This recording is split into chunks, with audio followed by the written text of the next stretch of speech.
Hello everyone, very good evening to all of you. I welcome all to the Unacademy India's largest learning platform. जल्दी से एक बार connect करेंगे सभी मुन्ना लोग। इस सेशन के अंदर हम डिस्कस करेंगे बेसिकली कि CSIR नेट जो फर्स्ट टाइम स्टूडेंट्स पहली बार CSIR नेट के बारे में सुनता है तो उसको आधी से ज़्यादा चीज़ें पता नहीं होती। एग्ज़ाम का पैटर्न क्या है, कब फॉर्म भर सकता है, कैसा एग्ज़ाम में क्वेश्चंस आता है, किस किस टाइप के क्वेश्चंस पूछे जाते हैं, मतलब कितने पार्ट में क्वेश्चंस आते हैं एवरी सब्जेक्ट में, जैसे कि कोई फिजिकल का है, कोई केमिस्ट्री का है। तो देखेंगे, हम बात करेंगे केमिस्ट्री की, डिटेल में बातें होंगी एकदम से। सभी एक बार कनेक्ट करेंगे फटाफट से। चलिएगा साहब, आइएगा जल्दी से, एक बार सभी कनेक्ट करेंगे फटाफट से। ये जी बैच चल रहे हैं outside batch for physical science and commerce के लिए। इनको आप ज्वाइन कर सकते हैं, फिजिकल साइंस के स्टूडेंट्स एंड कॉमर्स के स्टूडेंट्स, ठीक है। इसके अलावा अगर हम बात करें आउटसाइड बैच और कॉमर्स के लिए, ये बैच 15 सितंबर से स्टार्ट हो चुके हैं। स्पेशल क्लासेस के बारे में जान लीजिए दोस्तों। स्पेशल क्लासेस का मामला क्या है कि स्पेशल क्लासेस आपको बिल्कुल फ्री में मिलती है। पहली बात, सबसे बड़ी बात है ये, सारी क्लासेस क्या होती हैं, फ्री होती है। इनको देखने के लिए आपको सिर्फ अनलॉक कोड यूज करना होता है। BCAM10 कोड डालकर आप सारी क्लासेस को क्या कर सकते हो, अनलॉक कर सकते हो। और मैं फिलहाल कोऑर्डिनेशन केमिस्ट्री और NMR का सीरीज मैंने स्टार्ट किया हुआ है ऐप के ऊपर, जिसमें आपको ढेरों प्रैक्टिस क्वेश्चंस मिल रहे हैं। क्योंकि एग्जाम टाइम पे आपके लिए इंपॉर्टेंट हो जाता है कि आप कितना प्रैक्टिस क्वेश्चंस लगा रहे हैं। प्रैक्टिस क्वेश्चन आप कितना लगा रहे हैं, ये इंपॉर्टेंट हो जाता है आपके लिए। तो स्पेशल क्लासेस के फीचर्स अगर आप देखोगे तो यूट्यूब से बहुत एक्स्ट्रा है। मतलब यहाँ पोल भी मिलता है। पोल का फायदा ये है कि जैसे मेंटी खेलते हो ना आप, मेंटी में क्या होता है कि आपको टाइम दिया जाता है। सेम वैसे मान लीजिए 50 मुन्ना एक साथ देख रहा है, टाइम दिया गया है, उस टाइम में कौन कितना फास्ट दे रहा है, कितना स्लो दे रहा है आंसर, किसका करेक्ट है किसका इनकरेक्ट, और फाइनलाइज रिजल्ट इसमें मिल जाता है हमको। हैंड रेज वाला ये ऑफलाइन वाली फीलिंग दिलाता है सर एकदम से।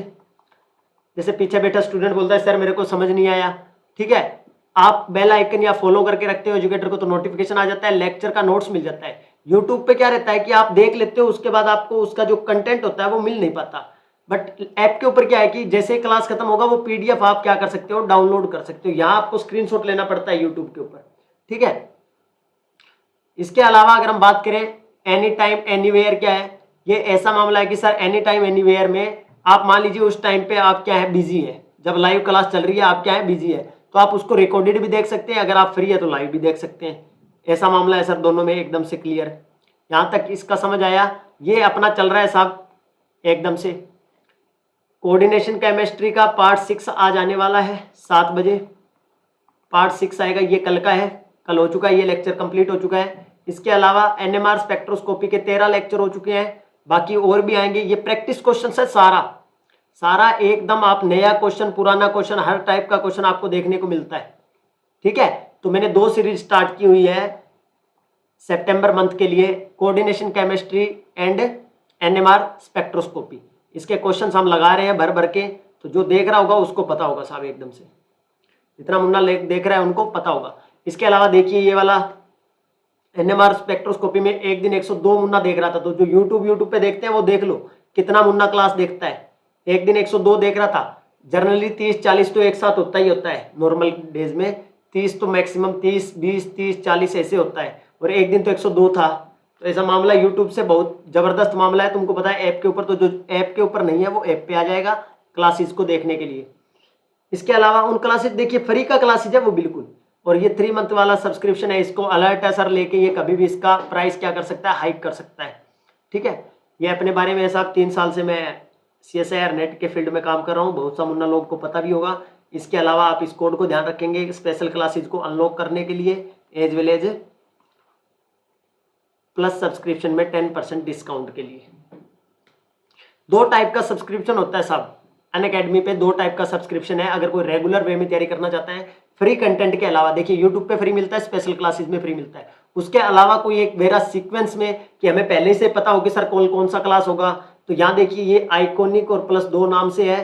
प्लस के अंदर आपको लाइव क्लासेज मिलता है, एज वेल एज आपको क्या मिलता है, क्विज मिलता है, टेस्ट मिलता है, अनलिमिटेड एक्सेस मिलता है, स्ट्रक्चर्ड कोर्स मिलता है। ये सब चीजें आपको क्या मिलती है प्लस के ऊपर। और आइकॉनिक के अंदर भी ये चीजें मिलती हैं, सभी चीजें आइकॉनिक के अंदर भी मिलती है। बट ये जो है ना, personal guidance, study planner, study material, expert guidelines, test analysis, ये सिर्फ और सिर्फ आपको कहाँ मिलता है, आइकॉनिक के अंदर मिलता है साहब। ठीक है, ये चीजें सिर्फ और सिर्फ आपको आइकॉनिक के अंदर मिलती है।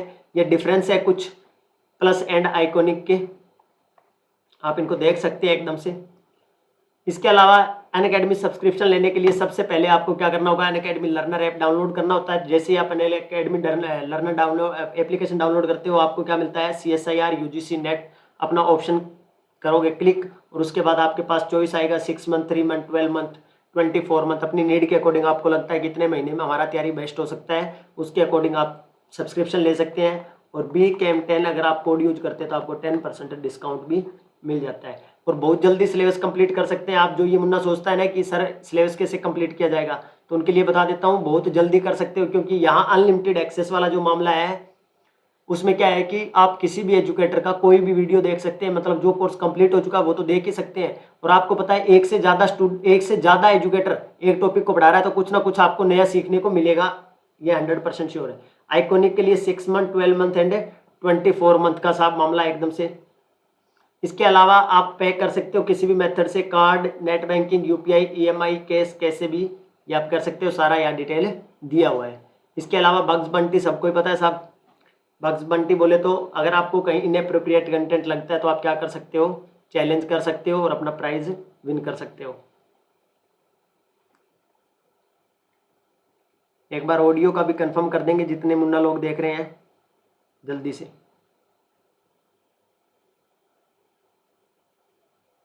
जितना मुन्ना लोग देख रहा है, और ये आपका रहेगा open doubt session CSIR net exam को लेकर कि कब CSIR नेट एग्जाम हो सकता है, क्या पॉसिबिलिटीज है, इन सब पे बातें करेंगे कल संडे को।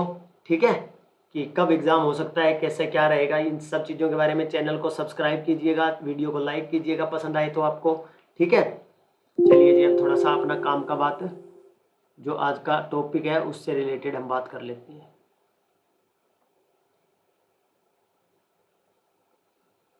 एक बार सभी कनेक्ट करेंगे फटाफट से, जल्दी से एक बार सभी आ जाएंगे मुन्ना लोग, और सभी जल्दी जल्दी से कनेक्ट करके एक बार मेरे को ऑडियो का कंफर्म कर देंगे सभी। एक बार ऑडियो का सभी कंफर्म करेंगे, कौन कौन देख रहा है एक बार ऑडियो का कंफर्म करेंगे। अपनी अटेंडेंस भी लगवा लो भाई साहब, अटेंडेंस बोले तो हाजिरी लगवा लो, अपनी हाजिरी। पहले बोलते थे ना हाजिरी लगवाना है छोटा क्लास में। ठीक है, चलो भाई साहब देखो, आपको पता है कि जब हम CSIR नेट की बात करने जाएंगे तो आपको पता है कि पहले ऑफलाइन हुआ करता था, अब उसको NTA कंडक्ट करवाती है। मतलब जो सारी गाइडलाइंस इसको मिलती है वो फॉलो करनी होती है, सारा जो प्रोसीजर है वो करता है CSIR नेट, कंडक्ट करने का काम CSIR नेट का, उसको करवाने का, सीटिंग प्लान का, ऑनलाइन प्रोसेस का सारा काम कौन करेगा, NTA करेगा, नेशनल टेस्टिंग एजेंसी। ये सारे एग्जाम कराती है, चाहे JEE का हो, नीट का हो, बैंकिंग का हो, कोई भी एग्जाम हो, ऐसा अब कोई एग्जाम नहीं बचा हुआ जिसको NTA ना करा रहा हो। ऑलमोस्ट सभी एग्जाम है NTA कंडक्ट करवा रहा है, नेशनल टेस्टिंग एजेंसी। ठीक है, जब से ऑनलाइन एग्जाम होने लगे हैं NTA का जबरदस्त रोल आ चुका है हर एग्जाम के अंदर। ठीक है, और CSIR का मतलब council of scientist and scientific industrial research. अब यहाँ देखिए एक बात ये बहुत इंपॉर्टेंट हो जाती है आपके लिए जानना सबसे पहले, कि यहाँ लिखा हुआ है ज्वाइंट CSIR UGC नेट। अब देखिए अगर हम नॉन साइंस स्टूडेंट्स की बात करें, अगर आर्ट वाले स्टूडेंट्स की हम बात करते हैं तो वहां सिर्फ UGC आता है, आर्ट वाले सब्जेक्ट में सिर्फ UGC का इंटरफेयर रहता है। और यहां अपने पास किसका आता है, UGC प्लस CSIR दोनों का आता है, UGC plus CSIR, UGC plus CSIR। देखिए एक बात बता देता हूं आपको, इस वीडियो के अंदर हम कंप्लीट डिस्कस करेंगे कि कैसे कितना कट ऑफ जा रहा है, मैक्सिमम कितना कट ऑफ गया है आज तक CSIR नेट केमिकल साइंस में मैक्सिमम कट ऑफ कितना गया है, नवंबर 2020 के अंदर लास्ट जो एग्जाम हुआ उसमें कितना गया, उससे पहले जून में हुआ, दिसंबर 2019 में हुआ उसमें कितना गया। तो आप उसके अकॉर्डिंग आप अपना एक प्लानिंग सेट कर सकते हैं कि हमको कितना मतलब मार्क्स के लिए तैयारी करना है। मतलब हमारा एक क्लियर कट आइडिया होना चाहिए ना कि हमको कितने नंबर के लिए पढ़ना है, 110 के लिए पढ़ना है, 100 के लिए पढ़ना है, 120 के लिए पढ़ना है। हमको एक आइडिया होना चाहिए ना कि मेरे को कितना टॉपिक करना है कि मैं इतने क्वेश्चन अटेम्प्ट कर सकूं। ये चीजें आपके लिए बहुत इंपॉर्टेंट हो जाती है।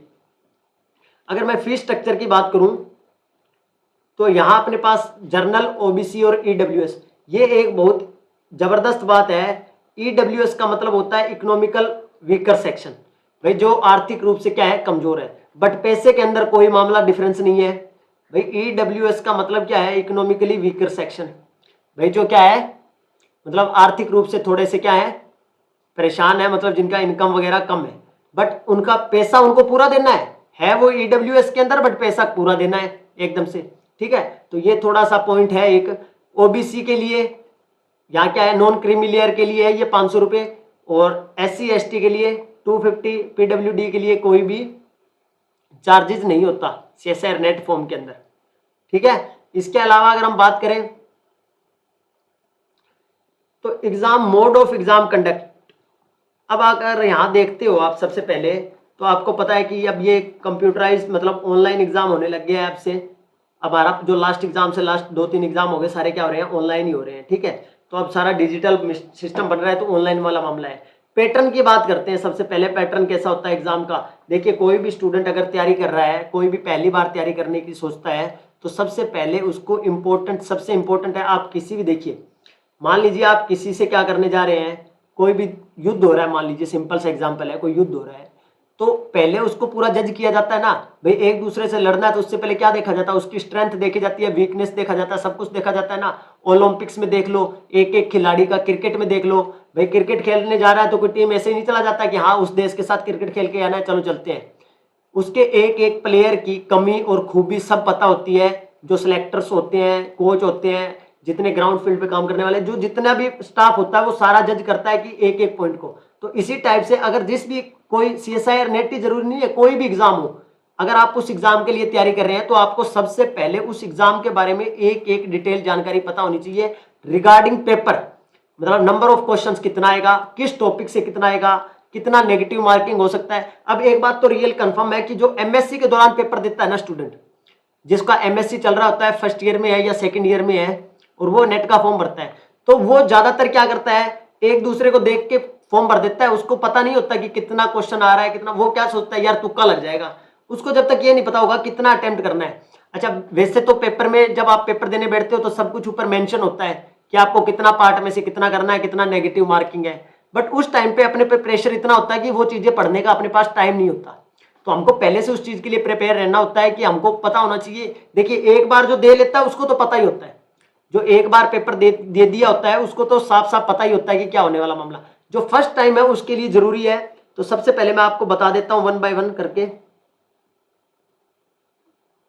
क्लियर, इसका कलर चेंज कर लेते हैं। देखो साहब, 3 पार्ट होते हैं एग्जाम के अंदर। ठीक है, objective type, multiple choice questions. अब देखिए इनमें अगर हम बात करें ना, तो केमिकल साइंस की अगर मैं बात करूं सबसे पहले केमिकल साइंस की, तो आप देखोगे part A, part B, part C और पार्ट D बोले तो टोटल। अगर टोटल क्वेश्चंस की बात करूं तो टोटल क्वेश्चन अपने पास 120 होते हैं। अब सिंपल सी बात है कि क्वेश्चन 120 है, आपको करने कितने 120 में से, मैक्सिमम आप 75 कर सकते हो, 75 क्वेश्चन आप मैक्सिमम कर सकते हो। पार्ट A के अंदर जिसमें जर्नल एप्टीट्यूड आता है, पार्ट A बोले तो जर्नल एप्टीट्यूड। अब देखिए पार्ट A के अंदर जर्नल एप्टीट्यूड आता है, और जर्नल एप्टीट्यूड पूरे, चाहे वो फिजिकल का हो, चाहे वो केमिकल का हो, चाहे वो अर्थ साइंस का हो, किसी भी साइंस का हो, मैथमेटिकल साइंस, फिजिकल साइंस, सबके अंदर 20-20 क्वेश्चन आएगा। 20-20 क्वेश्चन आएगा, 2 मार्क्स का एक क्वेश्चन होगा। टोटल आपको यहाँ से 30 मार्क्स मिलते हैं। 200 में से 30 मार्क्स का आपका नॉन केमिस्ट्री या नॉन जो सब्जेक्ट है उसका होगा पेपर है। मतलब अगर मैं केमिस्ट्री का हूं तो मेरे पास 70, जो 30 नंबर का है वो क्या होगा, बिना केमिस्ट्री के क्वेश्चंस होंगे। 170 नंबर का मेरे पास क्या होगा, केमिस्ट्री का मामला होगा। तो अगर मैं इसमें बात करूं तो पहले में नेगेटिव मार्किंग आपको पता ही है 0.5, अगर 2 मार्क्स का है तो 0.5 आपका क्या होगा, नेगेटिव जाएगा अगर गलत कर देते हो तो। ठीक है, मतलब आपका सही वाला क्वेश्चन भी कट जाएगा। अगर पार्ट बी में बात करूं तो मैं 40 क्वेश्चंस पार्ट बी में, देखिए 2017 से पहले क्या हुआ करता था, या नंबर ऑफ चॉइसेस अपने पास बहुत ज्यादा होती थी, केमिस्ट्री के अंदर भी नंबर ऑफ चॉइसेस बहुत ज्यादा होती थी। बट जैसे जैसे आपको पता ही है एग्जाम का लेवल बढ़ाना हो, एग्जाम को हाई करना हो, तो आप क्या कर सकते हैं भाई, ज्यादातर आपकी तैयारी ऐसा करता है, मुन्ना लोग के आउट ऑफ आउट भी मारने लग गए हैं, बहुत क्लोज चला जाता है पेपर के, बहुत क्लोज एकदम। तो इसका मतलब ये आउट ऑफ आउट तो आप देख ही रहे हो, आजकल छोटे बच्चे तो कितना पढ़ रहे हैं कि मैं कहता हूँ कि बस पूछो मत। जेई नीट में 700-720 में से 720 भी मार रहा है, कर लो बात, अब क्या करोगे।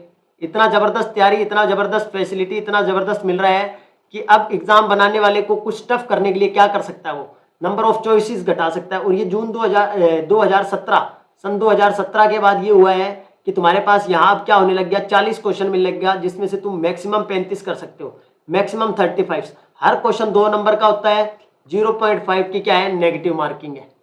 ठीक है, इसके अलावा अगर हम पार्ट सी की बात करें तो 60, 25, 4 एंड 1, 60, 25, 4 एंड 1। तो अब देखिए पार्ट सी के अंदर आपको 60 क्वेश्चन मिलता है, जिसमें से ओनली 25 क्वेश्चन, डबल से भी ज्यादा चॉइस आपको मिलती है। अगर 50 में से 25 करने होते तो यूं मान लिया कि 2 क्वेश्चन में से 1 क्वेश्चन करना है, यहाँ तो आपको 60 क्वेश्चन में से 25 क्वेश्चन लगाना होता है। और अगर मान लीजिए आप 25 भी लगा लेते हैं तो आपके 100 नंबर तैयार है एकदम से। तो आप ये तो नहीं कह सकते कि सर पेपर में हमको चॉइस नहीं मिलता, ये तो आप एकदम से नहीं बोल सकते कि हमें पेपर में चॉइस नहीं मिलता सब। अब सुनिए, अगर हम इसकी बात करें तो यहाँ टोटल, अगर हम नेगेटिव मार्किंग की देख के बात करें तो हमारे पास टोटल क्वेश्चन है 120, जिसमें से हमें मैक्सिमम कितने अटेम्प्ट करने हैं, 75। टोटल मार्क्स बनेंगे 200, टोटल क्वेश्चंस को मिला के टोटल 200 मार्क्स। और इसके अलावा आप देखिए 0.5, 0.5 एंड 1 ये मार्क्स है, जो कि आपका अगर गलत होता है क्वेश्चन, नेगेटिव मार्किंग का मतलब है कि अगर आपका क्वेश्चन गलत होता है तो आपको क्या करना पड़ेगा, उस क्वेश्चन के लिए अपने सही क्वेश्चन के आंसर से नंबर कटवाना होगा कंफर्म। अब देखिए अगर मैं एटमॉस्फेरिक साइंस के लिए बात करूं तो यहां भी अपने पास पार्ट ए के अंदर तो 20 ही क्वेश्चन मिलता है, बट पार्ट बी के अंदर देखो केमिकल साइंस से ज्यादा क्वेश्चन मिलता है। केमिकल साइंस में 40 मिलता है, या 50 में से 35 करना होता है अर्थ साइंस और प्लेनेटरी साइंस वालों को। और पार्ट सी के अंदर 80 मिलता है, 25 करना होता है। और टोटल क्वेश्चन इनको 150 मिलता है, करना 75 होता है, मार्क्स 200 होता है। तो यहाँ नंबर ऑफ चॉइसेस और ज्यादा हो जाती है अर्थ साइंस के अंदर, अर्थ साइंस के अंदर नंबर ऑफ चॉइसेस और ज्यादा हो जाता है। बट यहाँ थोड़ा सा एक नेगेटिव मार्किंग वाला ये है 1.32, अपना यहाँ नंबर कटता है एक गलत के बाद। यहाँ चॉइसेस ज्यादा है तो यहाँ थोड़ा सा नेगेटिव मार्किंग वाला क्या है, थोड़ा सा लफड़ा ज्यादा है, मतलब यहाँ नेगेटिव मार्किंग ज्यादा है केमिकल साइंस के कंपेरिजन में। अगर अर्थ साइंस में बात करें तो केमिकल साइंस के कंपैरिजन में क्या है, नेगेटिव मार्किंग ज्यादा है साहब। ठीक है, अगर इसके अलावा आप बात करोगे, अगर आप इसके अलावा बात करें हम लाइफ साइंस की, तो वहां भी अपने को 20, 50, 75 और टोटल 145। मतलब मैं अगर लाइफ साइंस में और अर्थ साइंस में बात करूं और केमिकल साइंस में बात करूं तो केमिकल साइंस में क्वेश्चंस इनके कंपैरिजन में क्या है, कम आते हैं अर्थ साइंस और लाइफ साइंस के कंपैरिजन में। ये बात आपको पता होनी चाहिए कि अर्थ साइंस और लाइफ साइंस के कंपैरिजन में केमिस्ट्री में नंबर ऑफ क्वेश्चन से कम आते हैं। ठीक है, अच्छा एक बात और इंपॉर्टेंट बात है वो सुन लो। मान लीजिए आपको क्वेश्चन ज्यादा आते हैं, मान लो आपको करने कितने हैं, 75 में से 25 क्वेश्चन करना है, और आप कहते हो कि मेरे को तो 30 आते थे, मैंने 30 कर दिए क्वेश्चन। आपने मान लो 75 में से 30 कर दिए, आप ये नंबर ऑफ मैक्सिमम क्वेश्चन है, ये देखो जैसे लिखा हुआ है मैक्सिमम नंबर ऑफ क्वेश्चन आप कर सकते हो। तो मान लीजिए आपको 75 में से आप 30 अटेम्प्ट करके आ जाते हैं, आपको नहीं पता वो सही है गलत है, आपने 30 क्वेश्चन अटेम्प्ट कर दिए, और पहले 1 से लेकर 25 तक आपके क्या थे, मान लो 16 ठीक थे, और उसके बाद 26 नंबर, 27 नंबर, 28 नंबर, 29 नंबर और 30 नंबर, पांचों क्वेश्चन आपके ठीक थे, 5-6 क्वेश्चन ये सारे आपके ठीक थे। तो एक बात ध्यान रखने का, यहां जो काउंट किए जाएंगे, अगर आप नंबर ऑफ क्वेश्चन ज्यादा अटेम्प्ट करते हैं 25 से, मतलब जितना मैक्सिमम नंबर ऑफ क्वेश्चन है, अगर उससे ज्यादा अटेम्प्ट आप कर देते हैं तो आपके जो स्टार्टिंग वाले क्वेश्चन है वही काउंट किए जाएंगे। इस बात का आपको ध्यान रखना है। अगर 25 है, आपने स्टार्टिंग वाले 25 किए हैं, उस सेक्शन में मान लीजिए मैक्सिमम 25 क्वेश्चन कर सकते हैं और आपने 30 कर दिए, तो आपके पहले 25 क्वेश्चन ही क्या होंगे, काउंट होंगे एकदम से। ये बात आपको क्लियर होनी चाहिए। तो आपको वही क्वेश्चन करना है जिसमें आप बिल्कुल श्योर हो, ताकि अपना कोई गलत क्वेश्चन और एक्स्ट्रा क्वेश्चन अपने को ना अटेम्प्ट करना पड़े। इसके अलावा देखिए मैथमेटिकल साइंस में अगर हम बात करें नंबर ऑफ क्वेश्चंस की, तो देखिए 20 क्वेश्चन, 40 क्वेश्चन, 60 क्वेश्चन और 120 क्वेश्चन। मैथमेटिकल साइंस में और केमिकल साइंस में एक जैसा क्वेश्चन आता है, total number of questions equal होते हैं, टोटल नंबर ऑफ क्वेश्चंस क्या होते हैं, इक्वल होते हैं। बट यहाँ रेशियो थोड़ा सा क्या है, नेगेटिव मार्किंग का जो मामला है, पार्ट सी के अंदर नेगेटिव मार्किंग नहीं होती मैथमेटिक्स में, जहां ये क्वेश्चन 7.45 मार्क्स का होता है। और इधर भी देखो केमिस्ट्री के अंदर 40 में से 35 करना होता है, मैथमेटिक्स वालों को 25 ही करना होता है, ओनली 25। बट इन्होंने यहाँ जो अपने को 25 करना होता है, यहाँ नंबरिंग देखो, यहाँ मामला सब अलग अलग है। अपने को यहाँ 30 करना होता है केमिस्ट्री में, 35, केमिस्ट्री में 35 करना होता है, यहाँ अपने को 25 करना होता है। बट मैथमेटिक्स साइंस में आप अगर देखते हो तो 40 में से सिर्फ 25 क्वेश्चन करना होता है, 60 में से सिर्फ 22 क्वेश्चन करना होता है। मतलब इनके पास 50% चॉइस होता है। इनको 120 क्वेश्चन में से ओनली 60 क्वेश्चन करना होता है मैथमेटिकल साइंस में। तो अब तक का एग्जाम जो पैटर्न है हमने देखा, अर्थ साइंस और लाइफ साइंस, इनमें नंबर ऑफ क्वेश्चंस ज्यादा थे केमिस्ट्री के बजाय, वहां तो 150 क्वेश्चन और 145 क्वेश्चन थे लाइफ साइंस और अर्थ साइंस के अंदर। केमिस्ट्री के अंदर 120 थे, 120 में से 75 क्वेश्चन करना होता था। मैथमेटिकल साइंस में 120 में से ओनली 60 क्वेश्चन करना होता है, और एक पार्ट के अंदर क्या होता है, नेगेटिव मार्किंग भी नहीं होता, नेगेटिव मार्किंग भी नहीं होता। क्लियर है ये वाली बात। फिजिकल साइंस का थोड़ा सा मामला और ज्यादा पेचीदा है। यहाँ पहला सेक्शन तो कॉमन है सर, 25 में से 20 में से आपको करना होता है 15 क्वेश्चन, 20 में से आपको 15 क्वेश्चन करना होता है। इसके अलावा अगर हम बात करें यहाँ पार्ट बी में, तो पार्ट बी में 25 में से आपको 20 ही क्वेश्चन करना है। ये देखिए थोड़ा सा चॉइस देखिए यहाँ कितना दिया गया है, कहाँ यहाँ 40 में से 25 करना था, या फिजिकल साइंस में 25 में से 20 करना है। पार्ट सी में 30 में से 20 करना है। 5 नंबर का एक क्वेश्चन है 5 मार्क्स का, यहाँ 3.5 मार्क्स का, नेगेटिव मार्किंग 1.25, और टोटल 75 में से, टोटल 75 में से 55 क्वेश्चन। तो नंबर ऑफ चॉइस जो है सबसे कम किस में है, फिजिकल साइंस के स्टूडेंट्स जो फिजिक्स का तैयारी करता है उनको नंबर ऑफ चॉइस सबसे कम मिलता है, सबसे कम चॉइस मिलता है फिजिकल साइंस के स्टूडेंट्स को। क्लियर है यहां तक सबको एकदम से?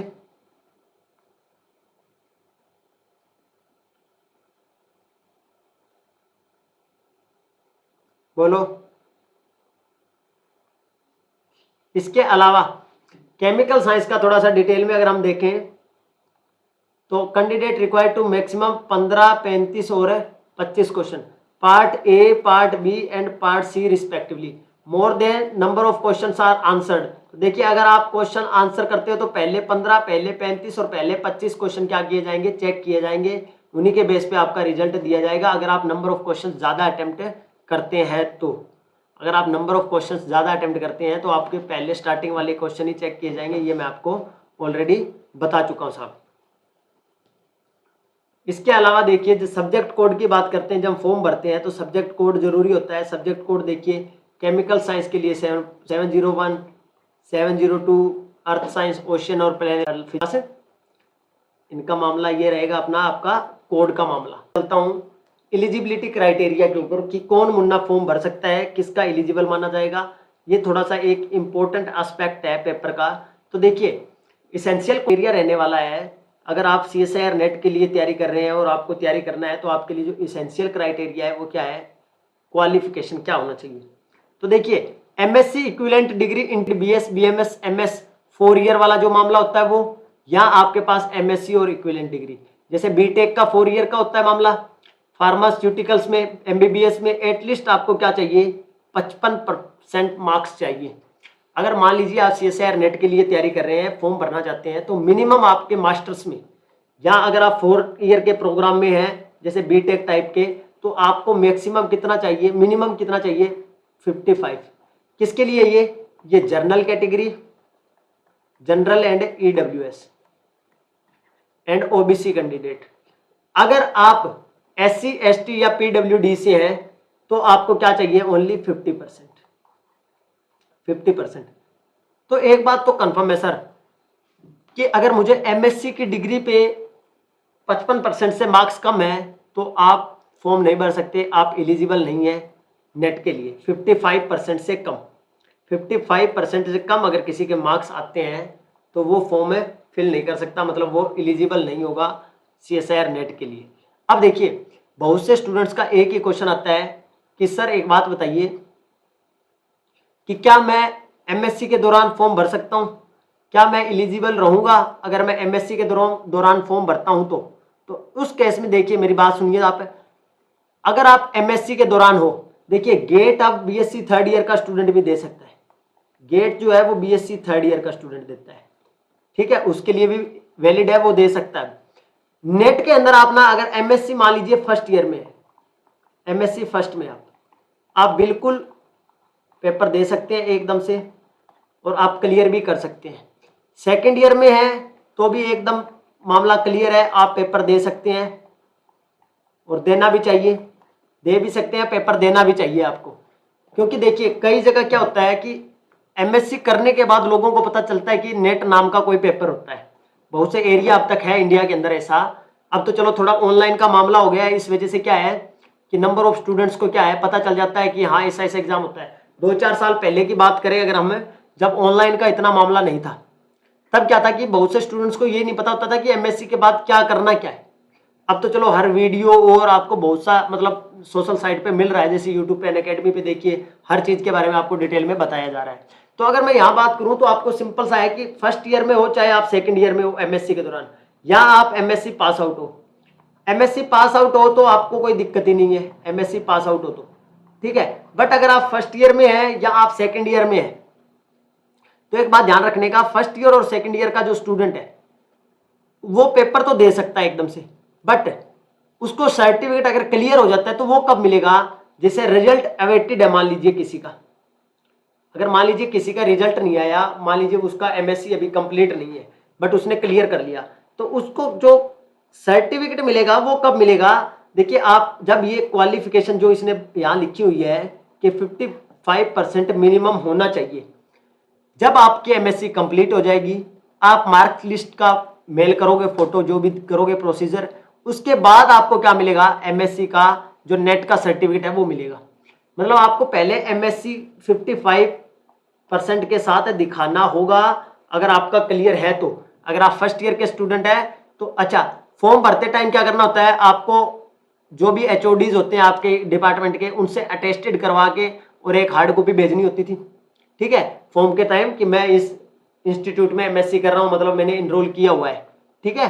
तो आपको स्टार्टिंग में वो भेजना होता है, बट आपका जब क्लियर हो जाता है तो सर्टिफिकेट आपका तभी मिलता है जब आप एमएससी का डिग्री दिखाते हो 55% के साथ। क्लियर है ये बात, इसमें किसी को कोई डाउट नहीं होना चाहिए साहब। अब चलते हैं नेक्स्ट, एज लिमिट की। अगर हम बात करें एज लिमिट की कि क्या एज लिमिट हो सकती है, एज लिमिट, तो अगर एज लिमिट की बात करें ना तो हमारे पास जो पेपर है ना, वो एक बात ध्यान से सुनिए, कईयों को ये थोड़ा सा कंफ्यूजन होता है कि जेआरएफ और एलएस, जेआरएफ और एलएस, सीएसआईआर नेट के अंदर दोनों का एक ही पेपर होता है। सीएसआईआर में साइंस के सब्जेक्ट में अगर आप बात करो, एलएस और सीएसआईआर, एलएस और जेआरएफ एक ही पेपर में, मतलब आपको पेपर एक ही देना है। इसमें जो ज्यादा मार्क्स लेता है, कट ऑफ अलग अलग बनेगी, जिसका ज्यादा मार्क्स होगा, जिसका मार्क्स क्या होगा ज्यादा होगा, जो टॉप में होंगे उनको जेआरएफ, ये नंबर ऑफ सीट्स वेरी करती रहती है हर बार, कोई फिक्स सीट नहीं होता ऐसा, ठीक है। एलएस के लिए मतलब अलग कट ऑफ बनेगा, मान लीजिए 200 नंबर में से मान लीजिए 120 पे क्या गया है, 115 पे मान लो जेआरएफ का कट ऑफ है, और 105 पे क्या है, एलएस का है। मतलब 119 वालों को उसी एग्जाम में, एक ही एग्जाम में मार्क्स के बेसिस पे जेआरएफ और एलएस दिया जाता है। मतलब जो मैक्सिमम मार्क्स वाले हैं, ज्यादा मार्क्स वाले हैं, उनको जेआरएफ, और जो कम वाले हैं उनको एलएस। अच्छा, एक फॉर्म फिलअप करते टाइम एक बात का बड़ा ध्यान रखना होता है कि आप कौन सा कैटेगरी चूज कर रहे हैं, आपने जेआरएफ टिक किया है या एलएस टिक किया है। अगर आपने मान लीजिए एलएस टिक कर दिया फॉर्म के अंदर, फॉर्म भरते टाइम आपने लेक्चरशिप को क्या कर दिया, टिक कर दिया, आपने जेआरएफ नहीं किया, और आपके मार्क्स आगे मान लीजिए 125 मार्क्स आ गए आपके 125, आपको जेआरएफ फेलोशिप नहीं मिलेगा, आपको जेआरएफ का सर्टिफिकेट नहीं मिलेगा, क्योंकि आपने फॉर्म भरते टाइम क्या भर दिया, एलएस भर दिया। बट अगर आप जेआरएफ भरते हो, फॉर्म भरते टाइम आप जेआरएफ पे टिक करते हो और आपके 125 आ जाते हैं, तो एलएस ऑटोमेटिक आपको क्या करेगा, एलएस जो लेक्चरशिप का सर्टिफिकेट है वो आपका ऑटोमेटिक काउंट होगा। अगर आपने जेआरएफ भरा है तो ऑटोमेटिक ही हो जाएगा, और अगर आपने एलएस भरा है और आपका जेआरएफ हो जाता है तो आपको वैलिडेट नहीं होगा। अच्छा, जेआरएफ के लिए मैक्सिमम जो एज है वो 28 ईयर है, मैक्सिमम क्या है 28 ईयर है। वैसे अब थोड़ा कोविड की वजह से ये चेंज करते रहते हैं कि इस वालों को 6 महीने ज्यादा दे देते हैं, कम दे देते हैं, बट जो स्टैंडर्ड है वो क्या है 28 है। स्टैंडर्ड क्या है 28 है, कि 28 तक आप, अगर आप मान लीजिए जनरल कैटेगरी के अंदर है तो आपको 28 तक क्या कर सकते हो, आप जेआरएफ के लिए ट्राई कर सकते हो, अगर आप जूनियर रिसर्च फेलोशिप पा सकते हो तो। बट अपर एज लिमिट जो एससी एसटी और पीडब्ल्यूडी में आते हैं उनको 5 साल एक्स्ट्रा का टाइम होता है, मतलब वो 33 ईयर तक क्या कर सकते हैं, जेआरएफ का क्लियर कर सकते हैं। इसके अलावा 3 ईयर का मिलता है ओबीसी नॉन क्रीमी लेयर को। ओबीसी के अंदर जो नॉन क्रीमी लेयर आते हैं, मतलब ओबीसी आते हैं बट उनके घर में जॉब वगैरह और जो क्रीमी लेयर और नॉन क्रीमी लेयर दो होती है ओबीसी के अंदर। ओबीसी के अंदर दो मामले होते हैं, क्रीमी लेयर और नॉन क्रीमी लेयर। तो ये सिर्फ 3 साल का जो है छूट है जो वो सिर्फ और सिर्फ किस पे है, नॉन क्रीमी लेयर पे है। अच्छा, एलएस के लिए कोई भी एज लिमिट नहीं होती, बट इसका एक एज लिमिट तो नहीं है। मैं ऐसे बोल दूं कि आप 60 साल के उम्र में आप एलएस दे दो, या आप कभी भी, मैं कहता हूं 70 साल में, उसका फायदा नहीं है। क्योंकि जो एक क्राइटेरिया है गवर्नमेंट जॉब का, उसकी एज होती है कि आप इस एज तक क्या लग सकते हो। असिस्टेंट प्रोफेसर का मान लो हरियाणा में बात कर ले अगर हम, कि हरियाणा के अंदर असिस्टेंट प्रोफेसर, मान लीजिए आप असिस्टेंट प्रोफेसर लगना चाहते हैं हरियाणा में, तो आपका एज होना चाहिए 42 लास्ट। 42 के बाद आप एलिजिबल नहीं है लेक्चरर असिस्टेंट प्रोफेसर लगने के लिए या किसी गवर्नमेंट जॉब के लिए।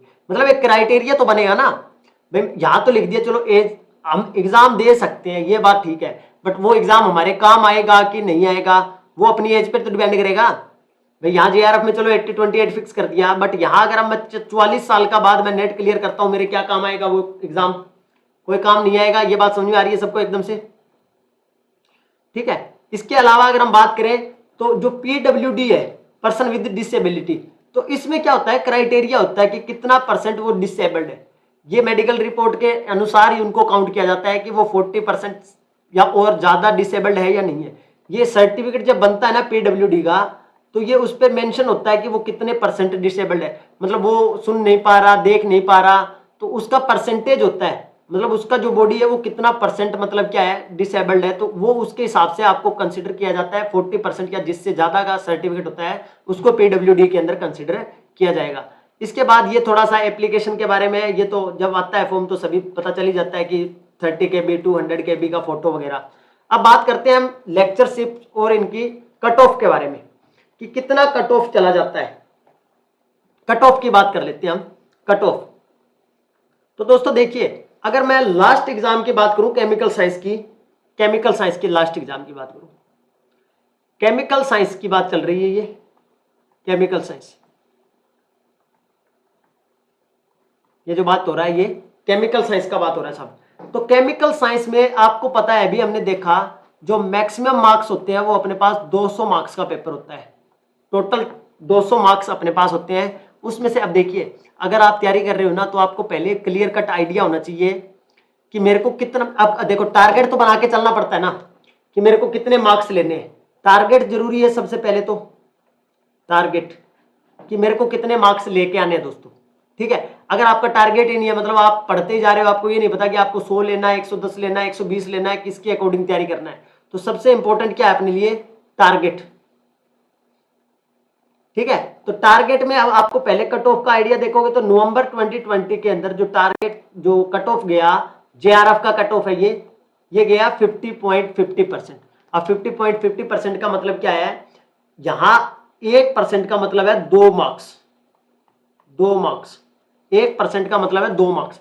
मतलब ये जो जेआरएफ हुआ, ये 50 का डबल करूंगा तो डायरेक्ट 100 और 0.50 का करूंगा तो 1, 101 पे। जनरल कैटेगरी की बात हो रहा है, ये जनरल कैटेगरी का, जनरल कैटेगरी के अंदर है जेआरएफ नवंबर 2020 के अंदर 101 नंबर पे गया। और वहीं अगर मैं बात करूं दिसंबर 2019 में, तो ये आप अराउंड मान के चलो 110.5 नंबर पे जेआरएफ था, जनरल कैटेगरी का जेआरएफ था 110 पे। अब देखो 101, 110 और फिर 47, अगर 47 की बात करूं मैं डबल करूंगा तो डायरेक्ट क्या बोलोगे आप, 94, और इधर से करेंगे डबल तो 1.5 यहां से आ जाएगा, मतलब अराउंड क्या हो गया 95 पॉइंट समथिंग, 95 पॉइंट समथिंग पे क्या था, जेआरएफ था। क्या था, जेआरएफ का वैल्यू है, ये जेआरएफ का कट ऑफ है। तो अगर लास्ट के 3 एग्जाम की मैं बात करूं तो ये रहा 110 से लेकर 95 के बीच। और उससे पहले चलता हूं तो फिर आप देखिए थोड़ा सा और ऊपर गया है, 114 के आसपास गया है, ये 114 के आसपास, थोड़ा सा और आगे जाते हैं तो ठीक है, ये अराउंड 114-15 के आसपास। तो एक बात तो है कि जो जेआरएफ का कट ऑफ है जनरल कैटेगरी के लिए वो वेरी करता है। देखिए हाँ, यहां मैंने लिखा हुआ है मैक्सिमम कितना गया हुआ है अब तक। जेआरएफ की बात करें तो अब तक केमिकल साइंस में जेआरएफ मैक्सिमम 58.75 दिसंबर 17 के अंदर गया था। दिसंबर 17 के अंदर सबसे ज्यादा कट ऑफ गया था 58.75, 58.75। तो आप मान के चलिए डबल करोगे तो ये कितना बनेगा। आप जब डबल करने जाओगे तो आपको पता है कि 1% का मतलब 2 मार्क्स है यहाँ, तो ये अराउंड राउंड अपने पास पहुंच जाएगा 116 और 117, 117 पॉइंट समथिंग, 117 पॉइंट समथिंग, मतलब 117 प्लस मार्क्स।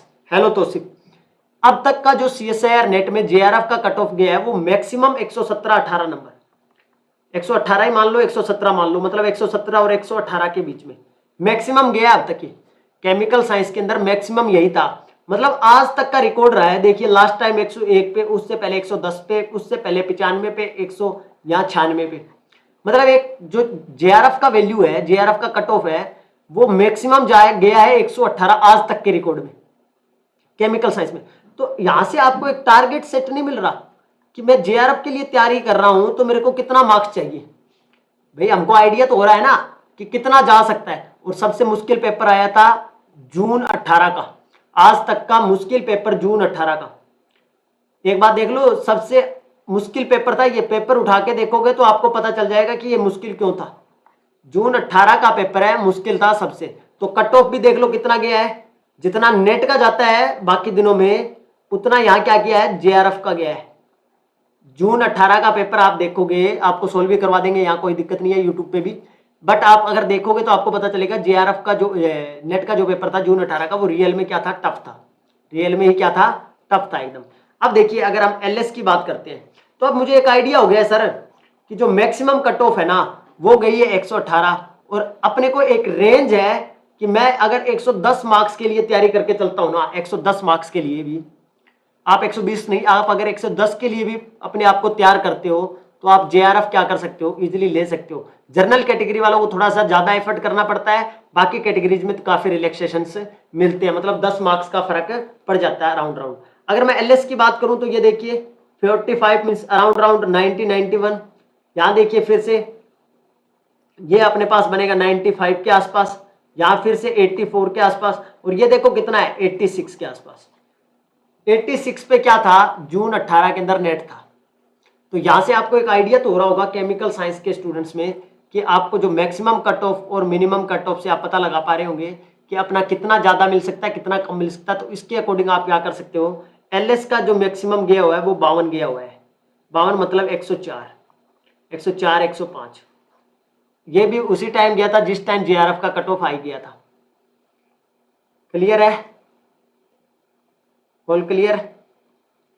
एग्जाम डेट कब तक आएगी CSIR नेट का?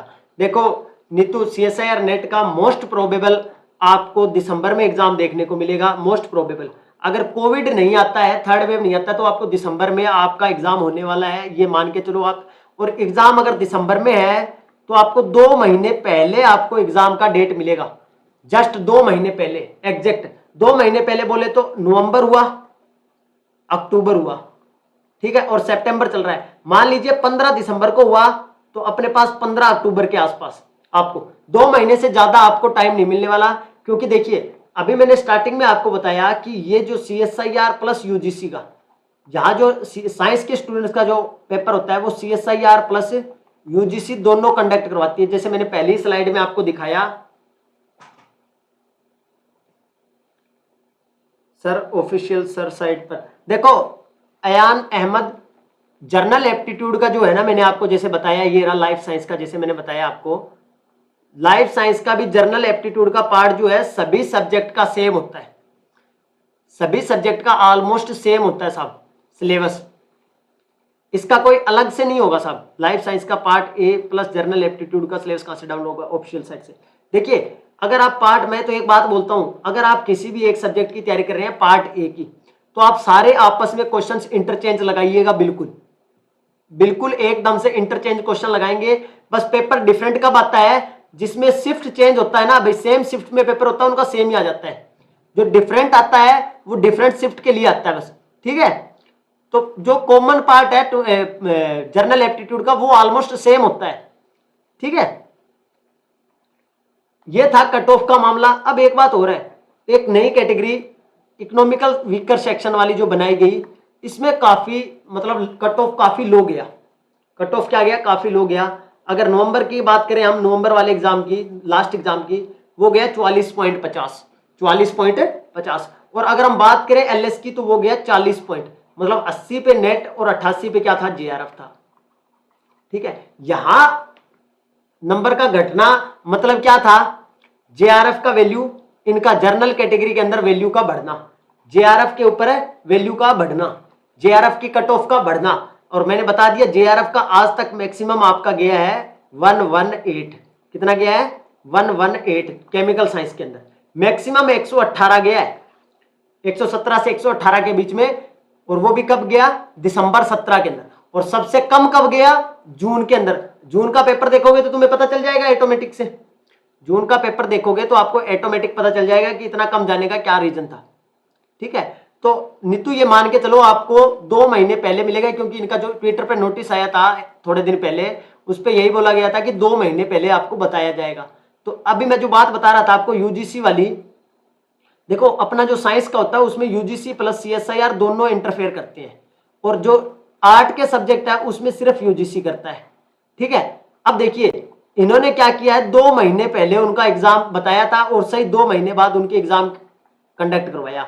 मतलब जिस दिन उन्होंने फॉर्म बताया कि आज से फॉर्म भरना स्टार्ट करवाया, उसके 2 महीने बाद, एग्जैक्ट 2 महीने बाद इनका पेपर है। ये भी चीज यहां होने वाली है, मैं बता दे रहा हूं आपको। सीएसआईआर में भी आपको 2 महीने पहले पता चलेगा कि आपका एग्जाम कब है, जस्ट 2 मंथ फर्स्ट, 2 महीने में सारा प्रोसेस कंप्लीट हो जाएगा। एक बात देखिए, आर्ट के सब्जेक्ट में और साइंस के सब्जेक्ट का सीएसआईआर नेट करवाने में बहुत डिफरेंट है। यहां नंबर ऑफ कैंडिडेट बहुत होता है, यहां नंबर ऑफ कैंडिडेट्स बहुत होता है। क्योंकि देखिए केमिस्ट्री में आप आइडिया लगाइए, सर जेआरएफ के लिए केमिकल साइंस में मार्क्स कितने मार्क्स होने चाहिए। देखो नीतू ये मैंने यही बताया, यहां आपको सारी चीजें जो एक्सप्लेन करी वो यही करी कि अब तक का जो ये क्राइटेरिया है, आज तक का जो मैंने लास्ट का आपको बताया है कितने पे जेआरएफ जा रहा है, ये देख लीजिए। लास्ट टाइम का जो एग्जाम हुआ वो 101 पे जेआरएफ हो गया था, ये जेआरएफ का वैल्यू है। उससे पहले वाला 111 के आसपास था, 111 के आसपास, और सबसे कम था 96, और सबसे ज्यादा गया है 118, 117 के आसपास। इस परसेंटेज का मतलब है कि एक नंबर मतलब 2, 50 लिखा हुआ है मतलब 100 नंबर पे 2 से मल्टीप्लाई करके निकालना है परसेंटेज को। तो आप एक आइडिया लेके चलोगे ना, तो आज तक मैक्सिमम गया था दिसंबर के अंदर, दिसंबर 17 में 118 वाले स्टूडेंट का जेआरएफ हुआ था, और सबसे कम वाला कितने पे हो गया, 96 पे भी हो गया जर्नल कैटेगरी में। बाकी कैटेगरी में 5-7 10 नंबर कम हो जाता है। जर्नल का आप मान के चलिए आपको 50%, 50 to 55%, 50 to 55% से कम टारगेट लेके आप नहीं चल सकते बिल्कुल भी। क्योंकि अगर मैं यहां देखूं 50, 47, 55, 57, क्योंकि आजकल जो तैयारी हो रही है बहुत हाई लेवल का करता है स्टूडेंट, तो आप इससे आइडिया लगा सकते हो ये वेरिएबल है। जब अगर मुश्किल, अगर इस पेपर को देखोगे तो ये मुश्किल था, इसकी वजह से कट ऑफ डाउन चला गया। जून 18 का पेपर मुश्किल था, जून 18 का पेपर मुश्किल था, इसलिए इसका कट ऑफ डाउन गया है। ठीक है, तो इसके अकॉर्डिंग मैं कहता हूं आप 110, 115 का टारगेट मान के चलो। अगर ये करके चलते हो तो आपको नेट तो इजीली मिल जाता है, नेट तो 100 पे मिल जाएगा। अगर कट ऑफ हाई जाता है तो, वैसे जाता नहीं है, 115 तक बहुत कम चांस होते हैं। अगर पेपर बहुत हल्का आ जाता है तब जाता है, पेपर बहुत हल्का आता है तब ये कट ऑफ जाता है। जो 118 गया था पेपर उस बार बहुत आसान आया था, उस टाइम पेपर बहुत इजी आया था साहब।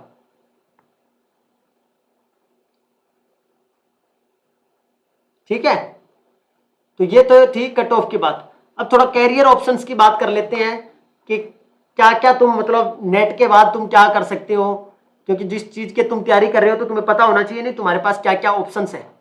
मतलब अगर तुम्हारा क्लियर हो जाता है तो तुम क्या कर सकते हो, जल्दी से बताइएगा क्या क्या कर सकते हो तुम कैरियर ऑप्शंस की। अगर हम बात करें तो तुम क्या क्या कर सकते हो नेट क्वालिफाई करके।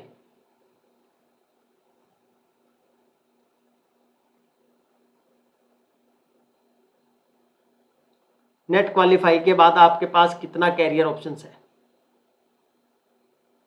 देखिए सबसे पहले जो पहला कैरियर अपने पास ऑप्शन आता है नेट क्वालिफाई के बाद, देखिए अगर नेट क्वालिफाई के बाद अगर हम बात करें तो आपके पास मान लीजिए आपके पास नेट या जेआरएफ दोनों चीज़ों में से एक चीज़ है, चाहे आपके पास नेट हो चाहे आपके पास जेआरएफ हो, तो सबसे बेस्ट ऑप्शन, सबसे best option net JRF, net करने का। जेआरएफ होगा तो भी चलेगा, नेट होगा तो सबसे बेस्ट पोस्ट, सबसे बेस्ट बढ़िया पे स्केल की पोस्ट और एकदम शान वाली पोस्ट, शान, ठीक है, मतलब इज्जत वाली पोस्ट एकदम से असिस्टेंट प्रोफेसर के लिए अप्लाई कर सकते हैं। बिल्कुल, जो सबसे पहला ये क्राइटेरिया है असिस्टेंट प्रोफेसर का, मतलब ये है एलिजिबिलिटी क्राइटेरिया। हर स्टेट के अंदर जब पोस्टें आती है कॉलेज की तो गवर्नमेंट क्या करती है, अपना एग्जाम भी कंडक्ट करवाती है। मतलब ये तो उनके लिए है, मान लीजिए आज वैकेंसी आया किसी स्टेट के अंदर असिस्टेंट प्रोफेसर की कॉलेज में लगने के लिए, ठीक है, बीएससी एमएससी को पढ़ाने के लिए।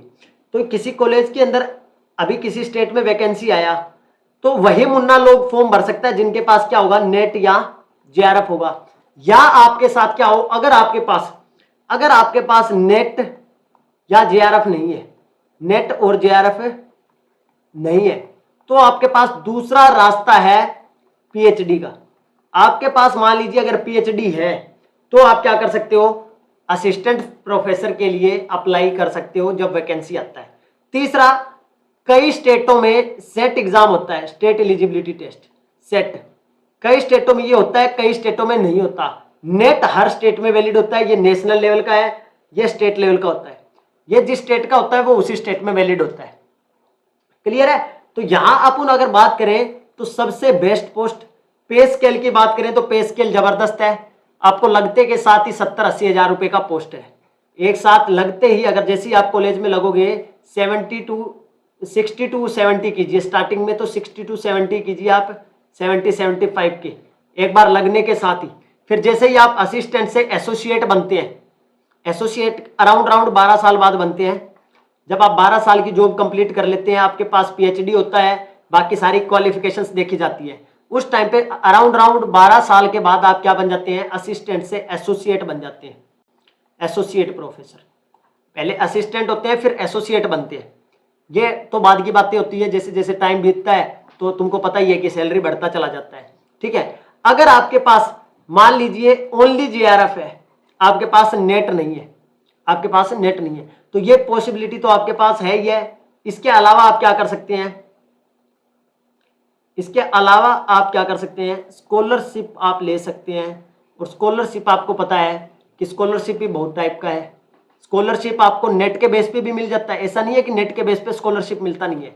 यहाँ आपको अलग अलग इंस्टीट्यूट में स्कॉलरशिप मिल जाता है। मान लीजिए आप पीएचडी में एनरोल किया, आपको आईआईटी इंस्टीट्यूट से फेलोशिप मिल रहा है, एज वेल एज आपको कोई सेंट्रल यूनिवर्सिटी है वहाँ से मिल रहा है, कोई स्टेट यूनिवर्सिटी है उनसे मिल रहा है। बस वो यूनिवर्सिटीज क्या होनी चाहिए, रजिस्टर्ड होनी चाहिए, यूजीसी के नॉर्म्स को फॉलो करनी चाहिए, आपको वहाँ से क्या मिलेगा, स्कॉलरशिप मिलता है। अच्छा, स्कॉलरशिप का अमाउंट कितना होता है, स्कॉलरशिप का अमाउंट कितना होता है, स्कॉलरशिप के अमाउंट की बात करें तो जो आपको स्टाइफंड मिलता है जेआरएफ का, वो मिलता है 31,000। कितना मिलता है, 31,000 आपको क्या मिलता है हर महीने, पर मंथ है ये, पर मंथ। और ये कब तक मिलता है, पहले 2 साल तक आपको मिलता है 31,000 रुपए। अगर आप क्या करते हैं, जेआरएफ के बाद आप पीएचडी के अंदर इनरोल करते हैं किसी यूनिवर्सिटी के अंदर, अगर आप पीएचडी के अंदर इनरोल हो जाते हैं, उसके अगले 2 साल तक आपको मिलता है 31,000 रुपये मिलता है, प्लस आपको 20,000 रुपये आपको कंटीजेंसी मिलता है। मतलब आपका जो बाकी स्टेशनरी का सामान है उनके लिए मिलता है, ठीक है। ये क्या मिलता है, 35 नहीं मिलता नीतू, स्टार्टिंग में 35 नहीं मिलता है, स्टार्टिंग में 35 नहीं मिलता है, वो एसआरएफ में मिलता है, एसआरएफ पे मिलता है 35, अभी आएंगे उस पर भी। तो ये आपको पर मिलता है पर ईयर आपको मिल जाता है अराउंड 20 के।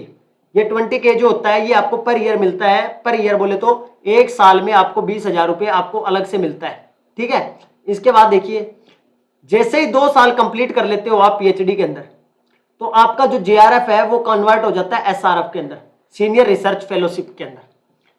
जेआरएफ से किस में कन्वर्ट हो जाता है, 31,000 से ये किस में कन्वर्ट हो जाता है, 35,000 के अंदर, जिन सीनियर रिसर्च फेलोशिप के अंदर ये कन्वर्ट हो जाता है। तो इसका मतलब ये है कि अगर पहले 2 साल में आपका पहले काम देखा जाता है, सब कुछ चीजें क्लियर होती है, पहले जो 2 साल होते हैं इनके अंदर आपने क्या काम किया हुआ है ये सारी चीजें ऑब्जर्व की जाती है, फिर आपको एसआरएफ मिल जाता है। एसआरएफ में आपको 4,000 एक्स्ट्रा मिलना स्टार्ट हो जाता है जब तक आपका पीएचडी चलता है। 5 साल तक का इसका टाइम पीरियड होता है, 5 साल तक आपको मिलता है। इसके अलावा सबसे इंपॉर्टेंट बात है कि जब भी आप पीएचडी के अंदर एडमिशन लेते हैं किसी भी गाइड के अंदर, तो आप ये बात जरूर देखिएगा कि उन गाइड के पास कोई प्रोजेक्ट चल रहा है क्या, मतलब उनके पास किसी प्रोजेक्ट का पैसा आ रहा है क्या। अगर ऐसा होता है तो जो वो आपको केमिकल्स हैं वो वहां आपको उस यूनिवर्सिटी के अंदर उस डिपार्टमेंट में इजीली अवेलेबल हो जाते हैं, मतलब आपका अपने पॉकेट से पैसा नहीं लगता एकदम से। मान लीजिए अगर वहां कोई प्रोजेक्ट चल रहा है, प्रोजेक्ट पे जो केमिकल्स आता है तो आप उनको भी यूज कर सकते हो, आपका पैसा नहीं लगेगा उस केस में। अदरवाइज क्या होता है कि आपको पता है कि थोड़ा थोड़ा केमिकल भी इतना महंगा होता है। आपको ये जो दिखाई दे रहा है,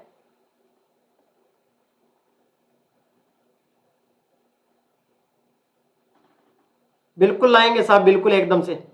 थोड़ा अनाउंसमेंट हो एग्जाम का, फिर आपको बताते हैं कि 2 महीने में कैसे होगा, थोड़ा थोड़ा और टाइम पास आ जाए।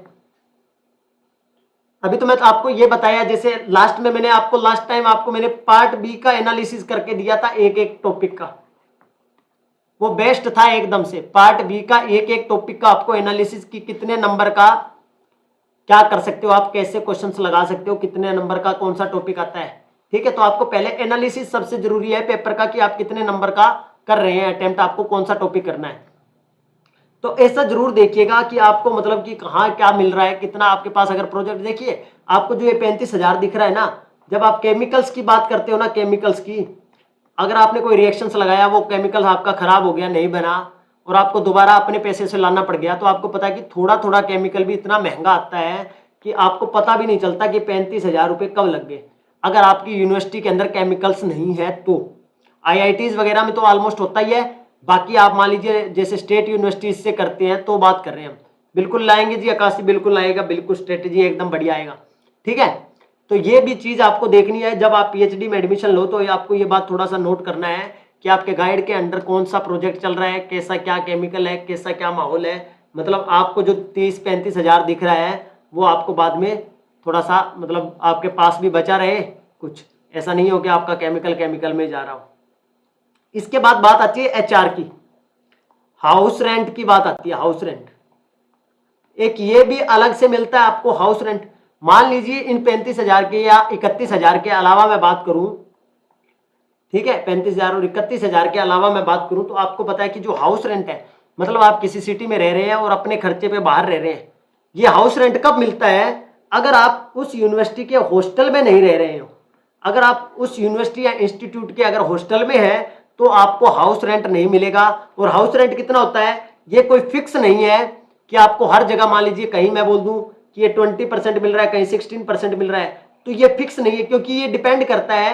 हाउस रेंट का मतलब है कि आप जिस एरिया में रह रहे हो, जिस सिटी में रह रहे हो, वहां का खर्चा कितना है। मान लीजिए एक आप लोकल शहर में रह रहे हो, ठीक है, एक आप दिल्ली जैसे शहर या बॉम्बे जैसे शहर में रह रहे हो, तो उनके अकॉर्डिंग रेंट डिसाइड होता है। ये पूरा ब्रोशर आपको मिल जाता है, उसके अंदर कंप्लीट डिटेल होती है कि कितने मार्क्स का मतलब कितना हाउस रेंट किसके लिए है, मतलब ये 10%, 20%, 16%, ये सब क्या होता है, डिपेंड करता है प्लेस टू प्लेस कि आप कौन से प्लेस पे हैं। और अगर आप हॉस्टल के इंस्टीट्यूट के हॉस्टल में रह रहे हैं तो आपको ये मामला नहीं मिलता है साहब एकदम से, फिर आपको ये नहीं मिलता है, फिर जो ये चीज है ये आपको नहीं मिलती है, ये वाली हाउस रेंट वाली आपको नहीं मिलती है। हाउस रेंट तभी मिलता है जब आप इंस्टीट्यूट से बाहर अपने कमरे या अपने खर्चे पे रहते हो, तब मिलता है। इसके अलावा और क्या हो सकता है, इसके अलावा और बहुत से एग्जाम है, जैसे आपने मान लीजिए पेटेंट ऑफिसर, इनका तैयारी कर रहे हैं तो इनका भी सिलेबस सीएसआईआर नेट जैसा ही आता है। ठीक है, तो यहाँ भी आप बहुत सा जॉब पीएसयूज में आपको जॉब मिल सकता है, टिफर में, गेट के बेस पे, बार्क में, आइजर में, मोहाली, बंगलोर, ये जितने भी इंस्टीट्यूट है पीएसयूज जो है, प्राइवेट सेक्टर अंडरटेकिंग जो है, इनमें भी आपको इजिली जॉब मिल सकता है। तो एक बात तो क्लियर है, अगर जो मुन्ना नेट की तैयारी कर रहा है तो उसको मैं बता देता हूं कि वो गेट की भी करे, और जो गेट की कर रहा है वो नेट की भी करे, क्योंकि ऑलमोस्ट इनका क्या है, सिलेबस सेम है। बस इसके लिए आपको थोड़ा सा एक्स्ट्रा एफर्ट करना होता है। गेट में गेट क्लियर करना मुश्किल नहीं है, गेट का सर्टिफिकेट लेना मुश्किल नहीं है, सर्टिफिकेट लेना आपको मुश्किल नहीं है, गेट का सर्टिफिकेट बहुत आसानी से मिल जाता है। 100 में से आप 30 नंबर ले आते हैं तो मिल जाता है, बट वो सर्टिफिकेट आपके काम का नहीं है जब तक आप रैंक नहीं लेके आओगे, रैंक, और जब तक आप रैंक नहीं लेके आओगे तो आपको पता है कि रैंक नहीं आएगा तो जॉब नहीं मिलेगा, और जॉब नहीं मिलेगा तो हम सर्टिफिकेट का क्या करेंगे बताओ भाई साहब।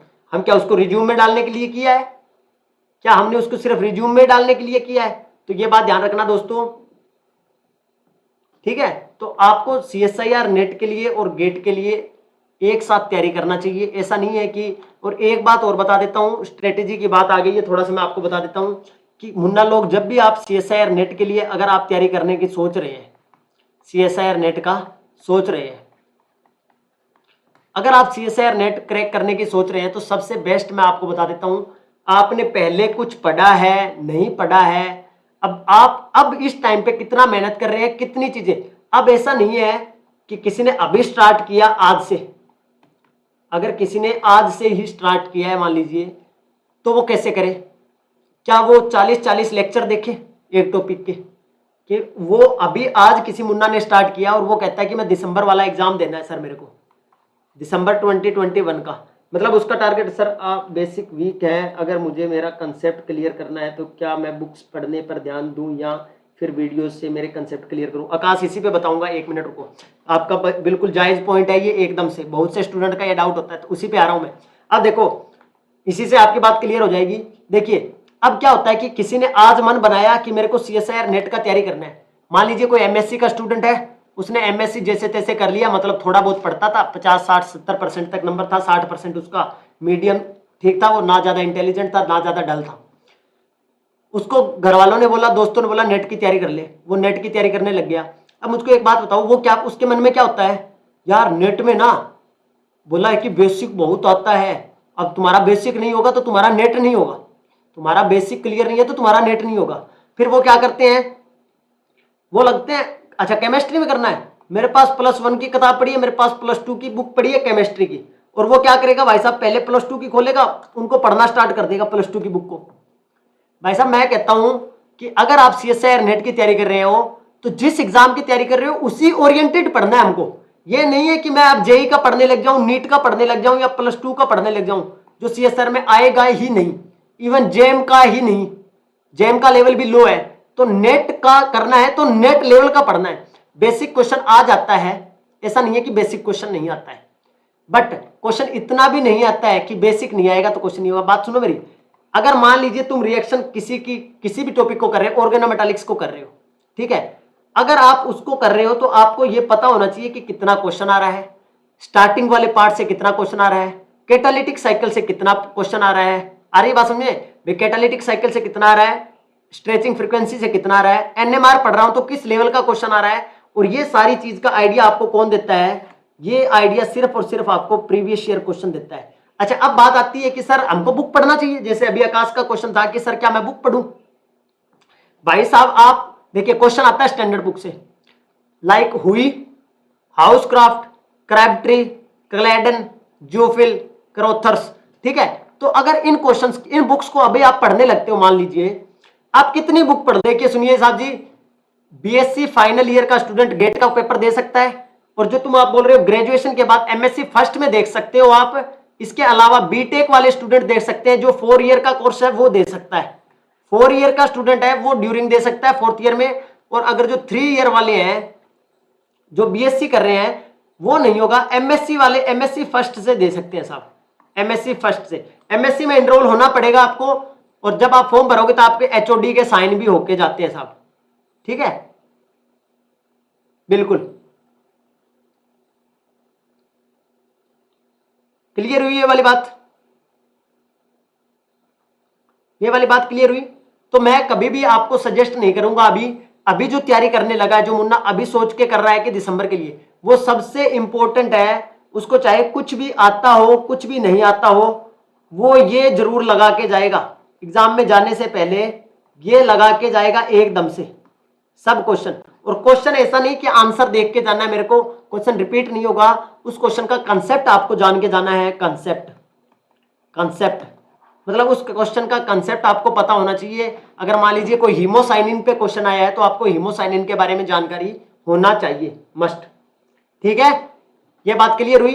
तो अब मैं ये नहीं बोलता कि आज तुम बुक पढ़ने लग जाओ, बुक का मतलब यार तुम कितनी बुक पढ़ सकता है, एक स्टूडेंट कितनी बुक पढ़ लेगा? अभी बुक पढ़ने का बेस्ट टाइम होता है MSc के दौरान, जब आप MSc कर रहे हो उस दौरान आपके पास सफिशिएंट टाइम होता है कि आप बुक पढ़िए। जब आप कंपटीशन एग्जाम के लिए उतर आते हो ग्राउंड के अंदर, तब आपके पास टाइम नहीं होता कि आप बुक पढ़े। तब आपको उनसे पढ़ो जिसने बुक पढ़ रखा है, और जो वो बताए वो बात डायरेक्ट एग्जाम को आप में टच कर जाए। I passed out BSc from SOL. बहुत बढ़िया, जल्दी आप एमएससी में एडमिशन लीजिए, फिर आप नेट का दीजिए साहब, एकदम से फर्स्ट ईयर से दीजिए। हाँ, आप क्लियर कर लेते हैं, मान लीजिए एमएससी फर्स्ट ईयर के दौरान आप नेट क्लियर कर लेते हैं, तो आपको सर्टिफिकेट तब मिलेगा जब आपका एमएससी 55% के साथ, आप 55% के साथ एमएससी क्लियर कर लेंगे। एमएससी का अपना आप डिग्री दिखाओगे कि सर मेरा 55% के साथ है, तब आपको क्या मिलता है, सर्टिफिकेट मिलता है नेट का। तो ये क्राइटेरिया है जनरल कैटेगरी के लिए, आपके पास 55% क्या होना चाहिए, एकदम से होना चाहिए। ठीक है, ओके, धन्यवाद आप सभी का, thank you so much. Channel को लाइक शेयर सब्सक्राइब करने का दोस्तों एकदम से। तो नेट के बारे में मैंने आपको सफिशिएंट जितना नॉलेज जितना हो सकता है डिटेल में एक्सप्लेन किया है। चैनल को कीजिएगा सब्सक्राइब, वीडियो को कीजिएगा like share and subscribe, hit the like button. ठीक है, तो यहां तक का ये मामला अपना होता है आज क्लियर। ठीक है, बिल्कुल बिल्कुल, अगर आप फर्स्ट ईयर के स्टूडेंट हैं एमएससी के, तो बिल्कुल आप क्या कर सकते हैं, एग्जाम दे सकते हैं। बट आपको एग्जाम देने के बाद अगर आप क्लियर करते हैं तो आपको क्या करना होगा, 55% के साथ एमएससी पास आउट, मतलब आपको एमएससी में कम से कम 55% नंबर लेके आना होगा, तभी आपको नेट का सर्टिफिकेट मिलेगा। आ रही बात समझ में? हाँ, आप दे सकते हो, और बीटेक वगैरह वाले भी दे सकते हैं, बीएस बीटेक एमबीबीएस जो भी करते हैं वो भी नेट का फॉर्म फिल कर सकते हैं, एग्जाम दे सकते हैं, नो प्रॉब्लम। मैंने एक एक एग्जाम एक एक डिटेल आपको शेयर कर दी है, and thank you so much. फिर भी किसी का कोई क्वेश्चन है तो कोई पूछ सकता है, अदरवाइज मैं वीडियो को कर रहा हूं एंड, बताइएगा जी। और अब इस टाइम पे आप बुक बिल्कुल मत पढ़िए, बुक का टाइम जा चुका है दोस्तों। अब आप डायरेक्ट क्या कीजिए, ऐसी चीजें पढ़िए जो आपको डायरेक्ट एग्जाम में टच कर जाए, जो डायरेक्ट आपको एग्जाम में क्या कर जाए, टच कर जाए एकदम से डायरेक्ट। सर फर्स्ट पेपर के लिए कौन सी बुक पढ़ें? देखिए, फर्स्ट पेपर के लिए एग्जैक्ट ऐसा कोई बुक नहीं है कि आप एक बुक से पढ़ लीजिए। देखिए, एसएससी सीजीएल में जो पेपर आता है ना, एसएससी सीजीएल वगैरह में जो पेपर आता है, एसएससी सीजीएल वगैरह में उसका, और नेट के लेवल के पेपर में जो नेट में क्वेश्चन आते हैं उनका अलग लेवल है साहब, उनका अलग लेवल है। तो जैसे अभी आपको, सर एक मिनट, हाँ जी बोलिए। बिल्कुल, मैं एक बात बोलता हूं कि अगर आपके पास एसएससी सीजीएल लेवल का अगर आप पार्ट ए का पढ़ते हो ना, तो वो बिल्कुल भी आपके लिए सफिशिएंट नहीं होगा। ये होगा कि आप देखिए, जो पार्ट ए है ना, उसमें से मैं कहता हूं कि आप थोड़ा सा सफिशिएंट थोड़ा सा लगाओगे ना। नहीं सर, मेरे पास एक साल है। क्या आप एमएससी में है आकाश? तो पार्ट ए के लिए सबसे बेस्ट अपॉर्चुनिटी, सबसे बेस्ट तरीका बताता हूं मैं आपको नीतू। आप पार्ट ए के लिए जितने पीवाईक्यूज है, चाहे वो केमिकल साइंस में आया हो, चाहे वो फिजिकल साइंस में आया हो, चाहे वो किसी भी एग्जाम में आया हो, नेट के एग्जाम में, उन सभी क्वेश्चंस का, जैसे कोई सर्कल का क्वेश्चन आ गया भाई साहब, इस टाइप का एक क्वेश्चन ऐसा आया सर्कल का, ठीक है, तो इस प्रॉपर्टी पे ये आया है, उस क्वेश्चन को करो, उस सर्कल वाली प्रॉपर्टी सारी अपनी कॉपी के अंदर लिख लो। किसी भी चैनल से, किसी भी, जैसे अनअकैडमी पे आपको पढ़ा रहे होंगे जनरल एप्टीट्यूड का, तो आप एक टॉपिक को, एक क्वेश्चन को टारगेट कीजिए, रैंडम मत पढ़िएगा, क्योंकि आपका टारगेट ये होना चाहिए कि मैं 15 क्वेश्चन में से मैं 5 से 7 क्वेश्चन लगा पाऊं।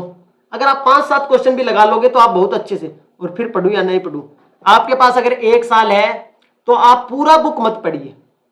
आपको ये नहीं पढ़ना कि आपको पहली लाइन से लेकर बुक का एक एक लाइन लास्ट तक पढ़ना, ऐसा नहीं करना आपको कि मेरे को एक बुक का स्टार्टिंग से लेकर लास्ट तक का पढ़ना है। आपको ऐसे पढ़ना है कि मान लीजिए आपको, अगर मैं बात करूं, मान लीजिए हाउस क्राफ्ट की बात की मैंने, हाउस क्राफ्ट की, ठीक है, या मैंने हुई की बात की, तो आपको क्या करना है, मान लीजिए आपको कोऑर्डिनेशन का, आज आप ऑर्गल डायग्राम पढ़ रहे हैं, लेट्स सपोज आप आज ऑर्गल डायग्राम पढ़ रहे हैं, ठीक है, तो आप क्या करेंगे, ऑर्गल डायग्राम पढ़ेंगे। पहले आपने मान लीजिए वीडियो देख लिया ऑर्गल डायग्राम का, आपने उसका क्वेश्चन देख लिया, उसके बाद क्वेश्चन देख लिया, वीडियो देख लिया, आपने एक बार ऑर्गल डायग्राम का जानकारी ले लिया, और ऑर्गल डायग्राम का जानकारी लेने के बाद आप फिर जाइए बुक के पास, और बुक के अंदर आप जाइए और आप कहिएगे ये हमारे पास हुई का बुक है साहब, और इस बुक के अंदर हमको देखना है कि ऑर्गल डायग्राम में क्या क्या चीजें दी हुई है, क्या मैंने पढ़ा है वो सारी चीजें हैं, या उसके अलावा कुछ एक्स्ट्रा है बुक के अंदर। अगर आप पहले बुक पढ़ते रहोगे तो आपको पता भी नहीं चलेगा कि क्या इंपॉर्टेंट है क्या इंपॉर्टेंट नहीं है। तो आप पहले अपना कंसेप्ट जितना आसानी से आपसे जहां से सीखा जा सकता है आप वहां से सीखिए। उसके बाद आप क्वेश्चन देखिए प्रीवियस ईयर, देन आपके बुक के पास जाइए कि कुछ अलग है क्या बुक में। ये होता है पैटर्न पढ़ने का, बुक पढ़ने का। ठीक है, ओके, क्लियर है आकाश? हर बुक के लिए, ऐसा नहीं कि इसी हुई का ही बोल रहा हूं, कोई भी टॉपिक हो, मान लीजिए आपको क्या पढ़ना है, स्पीरो रिएक्शन पढ़ना है, फेरोस्की रीअरेंजमेंट पढ़ना है, कुछ भी पढ़ना है मान लीजिए, तो आप उस ऑर्गेनिक का बुक देखेंगे, इनऑर्गेनिक का, फिजिकल का, जो भी आप पढ़ रहे हैं वो पढ़िए, फिर आप देखिए कि बुक में कुछ अलग है क्या। ठीक है, अगर आप डायरेक्ट बुक पढ़ने लग जाओ तो भाई साहब इतना इतना मोटा बुक कब पढ़ोगे आप? आ रही है बात समझ में? ओके।